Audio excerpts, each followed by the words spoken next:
Ćao svima, moje ime je Luka. U današnjem video snimku mi ćemo praviti prvi nekakav website u kojem ćemo koristiti i HTML i CSS. Ovo je otprilike kako će izgledati sajt kada budemo završili. Evo ovako. Prvo napravite svoj folder gde god i tu napravite novi tekstualni file. Ovako. I nazovite ga index. E sad, pošto ima ekstenziju txt, moramo da promenimo to i promenit ćemo u HTML. Ok. I otvorite ga putem Notepad++. Kao što znate, svaki HTML file mora da ima početni tag HTML i završni tag HTML koji stavljate ovako. Ok. Stavit ćemo zatim ovde body i završni tag body. E sad, kao što znate, u ovom video snimku koristit ćemo i CSS, a kako da uključite i CSS u funkciju, tako što morate staviti prvo head tag, u kome idu svi eksterni fajlovi, kao što je recimo CSS, JavaScript ili bilo šta drugo da koristite. E sad, prvo napravit ćemo ovde title tag, to znate da je za tekst koji će stajati u tabu, pardon, i napravit ćemo naš website, se zove. Ok. E sada, druga stvar koju moramo da uradimo, idite u vaš folder koji ste napravili, napravite novi folder u njemu i nazovite ga CSS. I tu ćete snimiti sve vaše CSS fajlove, u ovom slučaju imat ćemo samo jedan, ali nekad se desi da imate i više od jednog CSS fajla. Ok, idite ovde File, New i sada otvorite samo ovaj novi tekstualni fajl i ctrls ili ok, moramo save as, da. I idite u vaš CSS folder i nazovite ga main.css. Ok. I u njemu ćemo praviti sve tagove i svoje editovanje vašeg izgleda, odnosno, ne, pardon, vašeg izgleda vašeg sajta. Ok. I sad, prvo šta ćemo uraditi, dodat ćemo neki h1 tag koji će predstavljati samo naslov za vaš sajt. Samo da zatvorimo. Pardon. Ok. I recimo da napišemo hello. I sada, kad biste pokrenuli to, evo ajde da pokrenemo, i dobijete ovako, znači ništa specijalno i vidite ovde naš website, to je ono što smo stavili u title, odnosno title tagu. E sada, ok, ajde sada ovako, moramo da inkludujemo, odnosno da uključimo ovaj CSS file koji smo upravo napravili u vaš file ovde. To ćete uraditi ovako, stavite link, zatim stavite rel, ne morate trenutno da znate šta to znači, ali napišite tako i u okviru ovih navodnika stavite style sheet i stavite tekst jednako navodnike i u okviru navodnika stavite tekst /css. I sada moramo da stavimo naziv vašeg fajla koji je main.css, to ćete uraditi href, kao što znate da koristite a, odnosno anchor tag. U navodnike stavite ime vašeg fajla. S obzirom da ste napravili novi folder i ne nalazi se u folderu gde se nalazi i vaš index file, vi morate da napravite instancu, znači CSS je vaš folder u kome se nalazi file CSS, ok? Vratite se u Notepad i stavite pod navodnike CSS, što predstavlja naziv foldera u kome se nalazi vaš file, i main.css, što je ujedno i naziv vašeg fajla, i zatvorite tag. Ovim smo ubacili i konektovali vaš HTML file, odnosno da, HTML file vašeg sajta i main.css, odnosno samo CSS file koji će koristiti za editovanje izgleda ili bilo kojeg drugog ubacivanja koji ne možete uraditi samo pomoću HTML. Ok, kao što ste videli, jednu stvar smo uradili, stavili smo h1 tag i idemo ovde. Znači, u CSS-u možete na 3 načina da editujete određeno polje u okviru HTML-a putem klase. Klasu pravite tako što stavite tačka, pa sad napišete naša klasa, recimo. Ok, napisao sam klasa, ne veze. onda možete da se obratite tačno tagu koji se koristi u HTML-u, što je recimo H1, što ćemo sad upravo i uraditi. I možete putem ID-a koji ćemo kasnije koristiti, da vidite čisto i taj način editovanja. Ok, H1, šta ovo znači? Znači sve H1 fajlove, odnosno rečenice koje će se nalaziti na vašem sajtu, bit će obrađene, odnosno uključit će ove funkcije, izgled koji smo mi sad definisali ovde. Znači, bukvalno svaka rečenica koja je u H1 formatu, za sad samo imamo ovu Hello World, bit će pod uticajem CSS ovog ovde dela. Ok, pa evo recimo prvo da kažemo text align i stavimo recimo centar da bude. I sada kad odete na vaš sajt, vidite da je to na centru. Ok. Sledeća stvar što ćemo uraditi, stavit ćemo font size i recimo da stavimo 100 piksela. Gledajte sada, vidite koliko je. Ok, i recimo sad da nam ne odgovara da bude uz gornju ivicu, odnosno marginu, stavite margin, top, recimo 4%. E sad da vam objasnim zašto sam stavio 4%. Pa ovako, konkretno ja sad radim na laptopu i moj ekran ima određenu rezoluciju. I ako budemo stavili u pikselima, on će gledati od svakog monitora taj broj piksela. I sada ako je kod mene recimo 100 piksela i dođe do pola ekrana, zato što nemam broj, recimo imam, ne znam, 768 piksela u visini ekrana, i sad dođe neko sa 27 inča ekranom i tih 100 piksela ćemo pomeriti samo za par centimetara od vrha. I konkretno nije ista proporcija. E sad, ako stavimo 4%, on će gledati od bilo koje veličine uzet će 4% i uvek će nekako biti isto udaljeno od samog vrha. I to je praktično dobro da se prilagođava samom ekranu. I sad odete na vaš sajt i vidite da se pomerilo dole. Ok. E sad, ne sviđa nam se ovaj font, ostanite na vašem brauzeru, idite na Google i kucajte Google Fonts. E sad, tu idite na ovaj prvi link i sad vidjet ćete ovde mnoštvo raznih fontova koje možete iskoristiti besplatno, naravno, na vašem sajtu. Mi ćemo za svrhu ovog tutoriala koristiti ovaj Baloo, šta god kako se zove. Idite See Specimen i ovde ćete vidjeti kako sve može da izgleda u zavisnosti naravno od veličine fonta, od drugih karaktera fonta i tako dalje.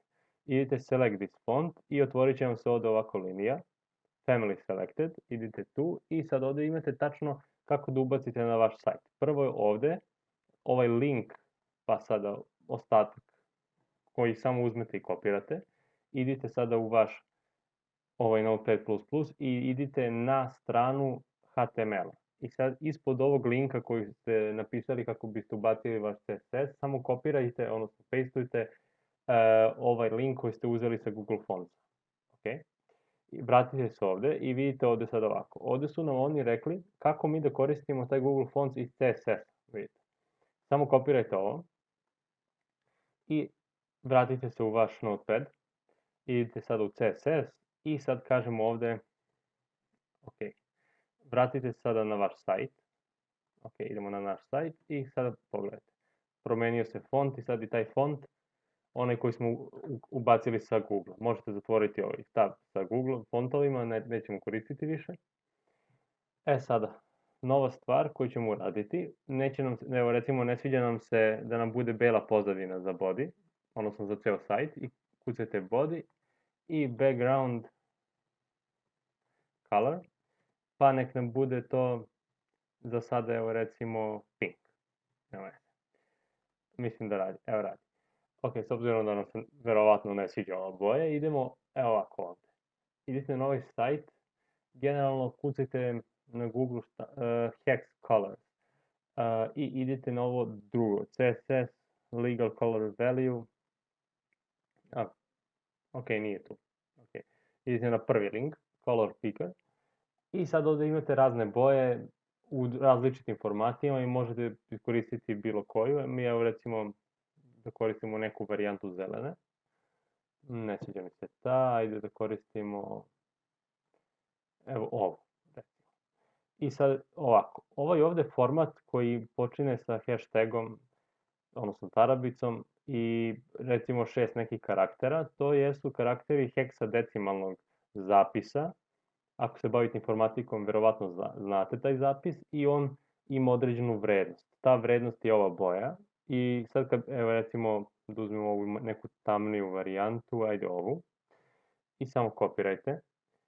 Vratite se u vaš CSS i umjesto ovaj pink samo stavite taj heksadecimalni zapis. Sad odemo na naš sajt i vidite da je poprimio tu boju koja je sačuvana u tom heksadecimalnom zapisu. Naravno, možete se igrati da stavljate vaše vrednosti boje, tako da dobijat ćete različite varijante, nijansi i tako dalje. Ok, sad smo to uradili. Sljedeća stvar koja će nam trebati jesu određeni social media, odnosno batani za društvene mreže. Sad, prvo što ćemo uraditi, ajde samo malo da organizujemo kod ovde, pa ćemo pomeriti ovamo, ok. I kažemo div neki, napravimo neku oblast na našem sajtu u kojem ćemo uključiti sve batone. Recimo da imat ćemo 3 komada, kao što ste vidjeli u onom primjeru sajta koji smo pokazali na početku. Evo recimo button. Postoji u HTML-u button tag koji se koristi i ima svoje određene funkcije koje ćemo sad iskoristiti i recimo 3 puta, samo da obrišemo ovo, ok, i 3 puta imamo neki button. E sad, prvo recimo to nam je za YouTube kanal, ok, recimo sada Facebook i recimo LinkedIn. Mislim da sam pravilno napisao. I sada, znači, to smo kreirali 3 batana. Evo, sad snimili smo, ajde odemo na naš sajt čisto da vidimo kako to izgleda na početku. Znači, konkretno nema nikakav naročit izgled, obično dugme sa ovim default nekom bojom koja je u Windowsu ugrađena. I to ćemo sada promeniti. Prvo što ćemo uraditi, dodat ćemo ovde ID. Znači, generalno ID jeste, možemo da editujemo putem CSS-a, ali evo recimo, ok. I samo smo ga nazvali social button i to je taj, znamo kad tražimo po kodu da je taj div namenjen za social buttons koji smo sad ovde definisali. I evo, ostavljamo za sada taj deo u HTML-u, idemo u CSS i kreirat ćemo neku klasu, sad ovaj put, koji će se nazvati social.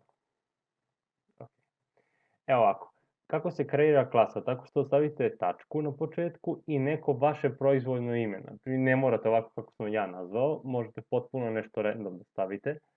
Bitno je samo da znate zašto to služi kasnije, ništa drugo.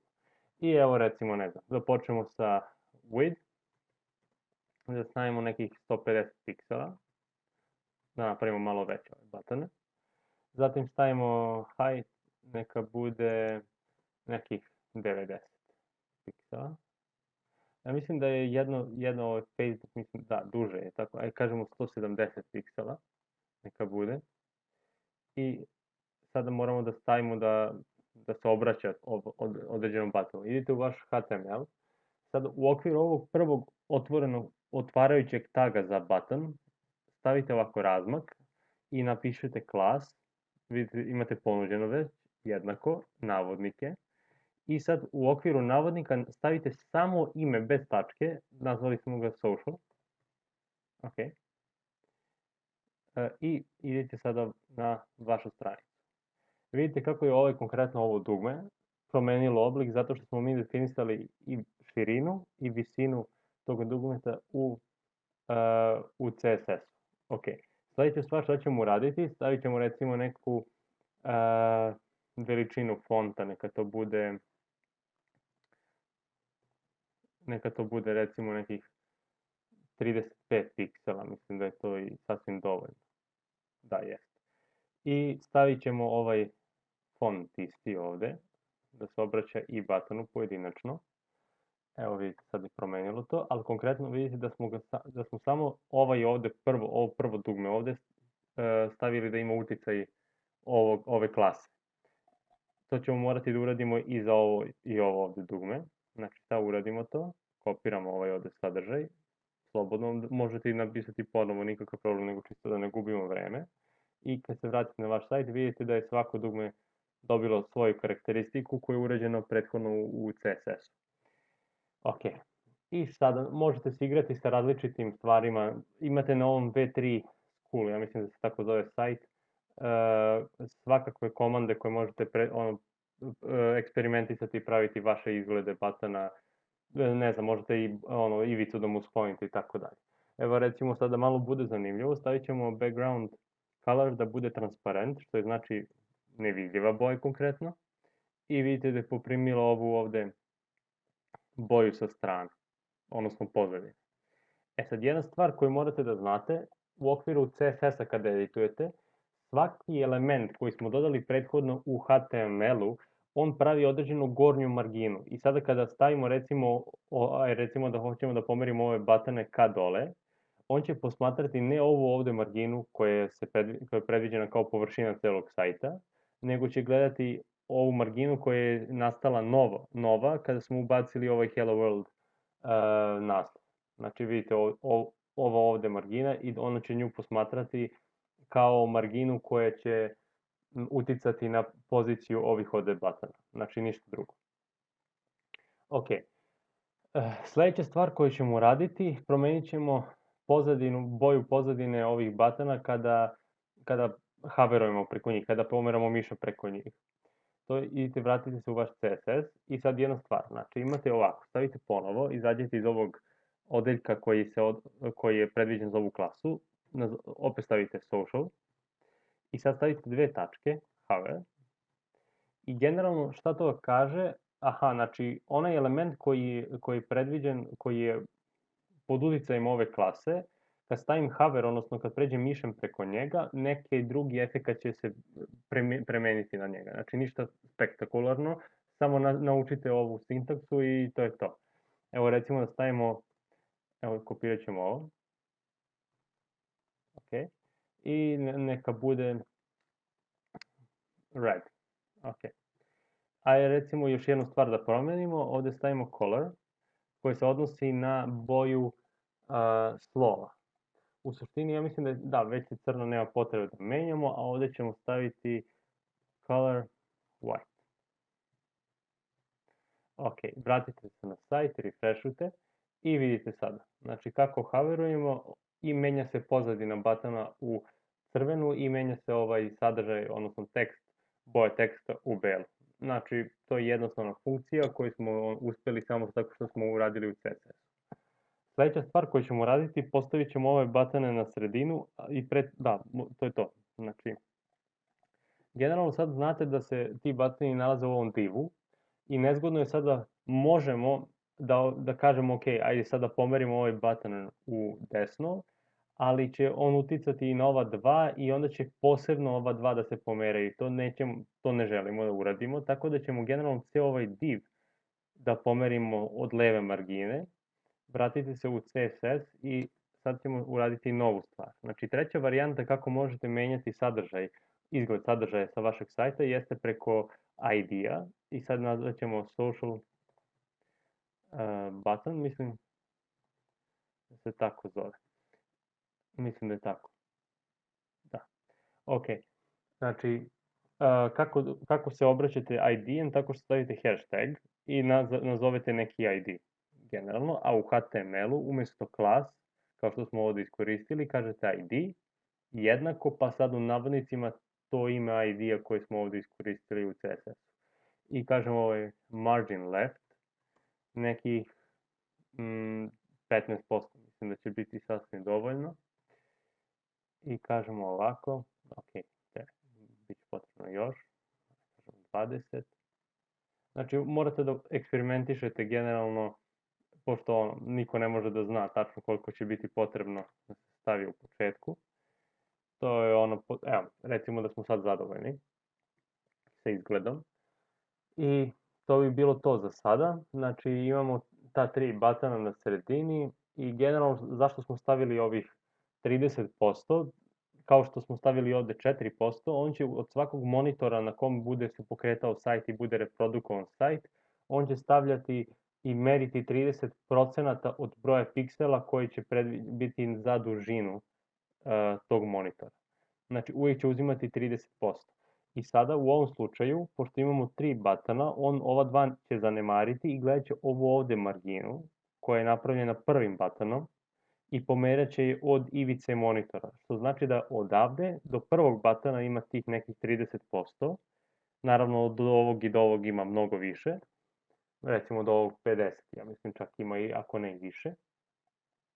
Tako da morate i to da uzmete u obzir da imate više elemenata, konkretno ovde je 3. Evo ovako, sada s obzirom da ova 3 batona nemaju nikakvu funkciju, dodelit ćemo funkciju da recimo odemo na Facebook, YouTube i LinkedIn kad kliknemo na njih, tako što ćemo staviti A, odnosno anchor tag, oko celokupnog button taga, zatvorenog taga i tako dalje. Otvorite znači A tag, stavite href, jednako, navodnike i za sada ćemo samo zatvoriti i ovde ćemo staviti recimo zatvoren tag. Evo da kopiramo to, pošto sva 3 morate da imaju zatvorene tagove. I ovde ćemo za sada kopirati ovo. Naravno nemamo još ni jedan link koji će voditi na drugi sajt. Sada ćemo staviti tarabicu. Zašto? Zato što... Šta smo radio? Aha, okej. Zato što ne želimo da ide na drugi sajt dok mi editujemo. Znači kad kliknemo na naše dugme, ne želimo da nas vodi za sad na još jedan sajt samo zbog testiranja, vidite. Znači, evo, idite refresh i kad klikne, on će ovde voditi na neku drugu stranicu. Znači, to je to. Evo, recimo, kasnije ćemo dodati naravno linkove. I ja mislim da je to što se tiče ovih batona. Mislim da je ok i naravno vi možete sad dodati još jednu klasu da svakom batonu kad se hoveruje preko njih da doda drugu boju za pozadinu, možete čak uzimati, ne znam, pojedinačne boje za Facebook, za LinkedIn, za YouTube i naravno promeniti i eksperimentisati svakim drugim batonom i svaku drugu funkciju da koristite za njih. Da, evo već kad sam to spomenuo, vi možete koristiti i više klasa za jedan element. Recimo sad evo iskoristili smo ovde social, ako evo hoćemo da koristimo, ne znam, evo recimo neku test klasu koja ne radi ništa, samo stavite ovde space, posle social i test. I to je to, što znači da će sada ovaj YouTube, odnosno ovaj button ovde, biti pod uticajem ovog social klase i ove test klase koje konkretno ne radi ništa sada. Sad kad se vratite ovde vidite, znači, apsolutno nema nikakve promene. To je bitno da znate zato što nekada ćete morati jedan element koji je isti kao i drugi i pod istom uticajem neke druge klase nekakvu razliku napraviti, kao što smo rekli da prilikom havera promeni background u totalno neku drugu boju, recimo za YouTube neka bude u plavu kao Facebook, a Facebook YouTube kao YouTube, neku crvenu i tako dalje. Znači sve to možete postići tako što ćete dodavati naknadno nove klase i to je to. Evo sad recimo šta sledeće da uradimo, dodat ćemo neki paragraf.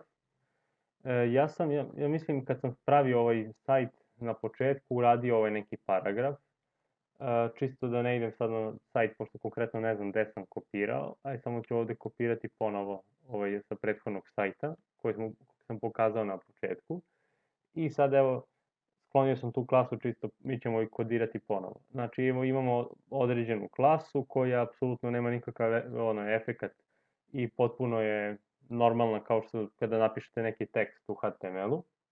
Sad šta ćemo uraditi, to je paragraf, znači kako smo rekli, idete u vaš CSS i stavit ćemo recimo, neka to bude paragraf ili samo para recimo, neka bude naziv klase naravno, i da stavimo, evo ovako, neka bude isti font kao što smo prethodno koristili, neka bude width tog paragrafa nekih 550 piksela, neka to bude, ne znam, ajde nećemo menjati sada visinu, odnosno veličinu fonta, neka to bude, aha da, nisam, ok, može sve to desiti, znači morate da kažete da će ovaj paragraf biti pod uticajem te klase, što ja nisam uradio, para, i vratite se na sajt i vidite kako je sada promenio izgled i vidite da je skratio rečenice tako što je ograničio da je taj paragraf dužine dužine određenih nekih 550, 550 piksela, ja mislim da sam toliko stavio. Da, to je konkretno to. I sada šta sad da uradimo? Znači uradit ćemo jednu stvar još, pomerit ćemo i taj paragraf od leve ivice, znači margin left, idemo i kažemo nekih, hajde, 5%, ponovo neka bude. I, ok, pomerili smo, ne znam, mislim da je sasvim korektno, dovoljno je, nema potrebe više. I još jednu stvar šta ćemo uraditi, vratiti se na sajt, znači nova margina, gornja margina za ovaj tekst ovde jeste ova margina od batona. Znači sad ćemo uradit ćemo to što ćemo ovaj ceo paragraf pomeriti malo dole od ovih batona. Ok, vratite se u vaš CSS i kažemo ovako ovde, margin top i kažemo neki, ajde, 4%, mislim da je sasvim dovoljno. Evo vidite. Znači, ovaj razmak između batona i ovog teksta je potpuno novi. Znači, to je nekih 4%. I to je to. Generalno, ako vam se ne sviđa razmak koliko imamo sada između ovih redova ili čak možda hoćete veći, možete to uraditi novom komandom. Evo recimo line height, mislim da se zove. Da, kažemo nekih 15 piksela. Ne znam tačno koliko je po default. Evo vidite sad je potpuno skoro da nema razmaka. Da, stavit ćemo nekih 20 piksela. Ok. Da, to je to. Sledeća stvar šta ćemo uraditi, dodat ćemo neku sliku. Sad ovde samo da pomerimo ovaj donji zatvoren tag od body-a. I sad ćemo ovde staviti neku sliku. Kao što znate, to je image, img tag, zatvorite i kao source uradit ćemo, pošto nemamo sliku sa kompjutera, koristit ćemo ovu recimo mačku koja ima naočare, mnogo mi se sviđa slika, zato sam je uzeo da je koristim, i stavite ovde ovako. Ok, i sad vratite se na vašu web stranicu i vidite da se ta mačka nalazi ispod teksta, zato što, kao što smo rekli, nove margine se kreiraju tako što dodajemo nove elemente na stranicu. Samo jedna stvar što je vezana za copyright, znači kad pravite vaš sajt i koristite slike sa interneta, morate voditi računa da li su one royalty free, što znači da potpuno slobodno možete koristiti na vašem web sajtu, a da vas niko pritom ne tuži, jer obično imaju copyright na sebi i u slučaju da koristite sliku, fotografiju koju prethodno fotograf nije dozvolio, može se desiti da vam stigne kazna. Znači, ja mislim da ste sasvim to razumeli. Tražite one sajtove koji vam omogućavaju da downloadujete sliku koji su potpuno royalty free. Zbog svrhe ovog tutoriala ja konkretno nisam vodio računa o tome, neću objavljivati sajt online, potpuno je korektno da sad eksperimentišete s tim slikama, ali kažem, ako budete hteli da u jednom momentu stavite online na neki hosting, objavite i tako dalje, vodite računa o tome. Ok, vratite se u CSS i sad ćemo staviti određenu, evo, pošto imamo samo jednu sliku, ponovo ćemo se obratiti kao tagu koji prethodno imamo ponuđen u HTML-u, a to je image, i reći ćemo ovako, prvo, margin top, kao što znate, oni, ja mislim sad podešene na 0 i razmak između njih je konkretno nikakav trenutno, a nama treba da želimo da stavimo sliku pored, znači ovde. Sad, znači, to ćemo raditi tako što ćemo pomeriti marginu u minus. Ići ćemo minus recimo 20%. I da vidite, vidite sada. Znači, ona ide sad preko teksta. Zato što je novi element i set indeks je veći, ja mislim da tako to funkcioniše. I sada pomerit ćemo od leve margine kao ovamo, ili možete, ja mislim, ajde eksperimentišemo malo pa idemo float, koristimo novi tag i kažemo right. I trebalo bi da se slika, evo vidite, pomeri uz desnu ivicu, znači to float radi. Pomeri je uz onu stranu, recimo float left, float right, ja mislim da ima float top, float button i tako dalje. Ok, to smo uradili, naravno nismo zadovoljni zato što nam se nalazi uz ivicu, ajde pomerimo malo sada ka ka levo i kažemo margin right i kažemo neki, hajde, 5%. Da vidimo, vidite kako se to pomerilo i mislim da je to to. Sada, to je to, znači ja ne bi još konkretno ništa dodavao, ovo je prvi sajt koji smo pravili. Može dosta toga da se uradi, vidjet ćete moj online sajt, moj CV sajt će biti uskoro online, pa možete vidjeti sve što možete uraditi sa HTML-om, uz pomoć HTML-a i CSS-a, zato što sam baš zbog toga i pravio sajt, znači samo da pokažem šta sve može da se uradi uz pomoć HTML-a i CSS-a. Još jedna stvar koju ćemo uraditi na ovom sajtu jeste da dodamo funkciju da idemo na neke stranice kao što su YouTube, Facebook i LinkedIn uz pomoć ovih batona. Ajde odemo na YouTube i recimo samo kopiramo ovaj link, znači ok, i odemo u naš HTML file i umjesto ovog taga, hashtaga, samo ćemo staviti YouTube. Ok, refreshujemo i kad kliknete dugme, on će ići na YouTube. Tako jednostavno. Znači, potpuno imate mogućnost stavljate šta hoćete. Konkretno, ja sam sad ovdje radio social media button zato što je korisnik jedan zahtevao to. Vi možete raditi batone za bilo šta i da ih raspoređujete kako hoćete. To bi bilo to za ovaj tutorial. Hvala na pažnji. U slučaju da imate neko pitanje ili želite novi sadržaj koji da objavim, pustite mi poruku na Facebooku ili ovdje na komentarima na video snimku i rado ću snimiti video snimak koji je vama potreban. Hvala na pažnji, pozdrav.